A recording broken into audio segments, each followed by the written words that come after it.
Good morning. Radhe Radhe সবাইকে।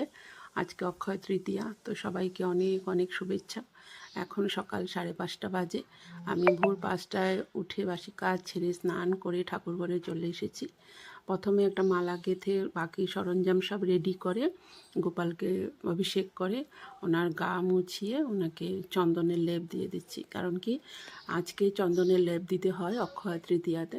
অনেক চন্দন লাগাতে হয়, তো আমি তো অতটা করতে পারিনি, যতটুকু করেছি ওটা দিয়েই আমি চেষ্টা করেছি গোপালকে সাজাতে, ওনার গায়ে শীতলতা আনতে। আজকের দিনে ওনাকে চন্দন দিয়ে লেপ দিতে হয়, কারণ কি ওনার গায়ে শীতলের দরকার। ওনার আজকের থেকে অনেক গরম লাগে, তাই তো ওনাকে খুব সুন্দর লাগছে দেখতে। তো আমি পুজো দিয়ে দিয়েছি, যা যা আমি অ্যারেঞ্জ করেছি, দুব্বো ফুল, ছাদে যা ফুল ছিল ছোট্ট একটা মালা দিয়ে চারিপাশে ফুল দিয়ে দিয়েছি। আর এদিকে গীতা পড়লাম আর হনুমান চালিসা পড়লাম, পরে আমার পূজাটা কমপ্লিট করলাম। তো দেখো তোমরা, আমার গোপাল সোনাকে খুব সুন্দর লাগছে দেখতে, খুবই ভালো লাগছে।